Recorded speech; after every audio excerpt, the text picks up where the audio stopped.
Et les élèves, vous êtes manipulés. Et en tant que prof, je m'en sers. 2 tests que je fais avec mes élèves et après je vous donne les résultats. Premier test, choisir un nombre au hasard entre 0 et 10 inclus, un nombre entier. Notez-le. Une fois que c'est fait, répondez à la question suivante. Il y a un ami qui m'a dit que la tour Eiffel pesait 150 000 tonnes. 150 000 tonnes.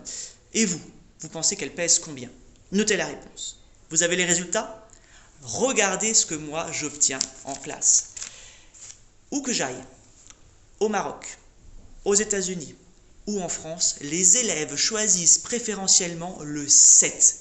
Beaucoup plus que s'ils avaient dû le choisir au hasard. Au hasard, on devrait obtenir à peu près 9% de chaque chiffre. Eh ben non, j'obtiens beaucoup plus de 7 et beaucoup moins de 10 et de 0. Ça, c'est ce qu'on appelle les effets de bord. On n'aime pas prendre les extrêmes.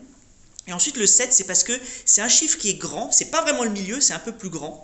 Et puis le 7 a des fois aussi un symbole, voilà, dans les 7 petits nains, les machins, etc.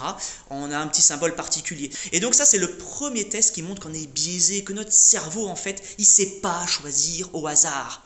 Et plus on va faire l'expérience, plus on va trouver que le 7 va sortir. Alors, si vous avez pris le 7, c'est pas que vous êtes bête, hein, c'est juste que, statistiquement, ça arrive. Et peut-être que, dans l'exemple suivant, vous avez été aussi, comme presque 60% de mes élèves, à choisir la masse de la tour Eiffel, environ autour de 100 000 tonnes. Et pourtant, la vraie réponse, c'est 12 000. Alors pourquoi les gens vont choisir 100 000, 200 000, 90 000 ? Eh bien parce qu'il y a ce qu'on appelle un effet d'ancrage. En vous disant qu'un ami avait choisi que la tour Eiffel faisait 150 000 tonnes, je ne vous ai pas dit s'il avait raison, si c'était un prof de maths, un prof de sciences.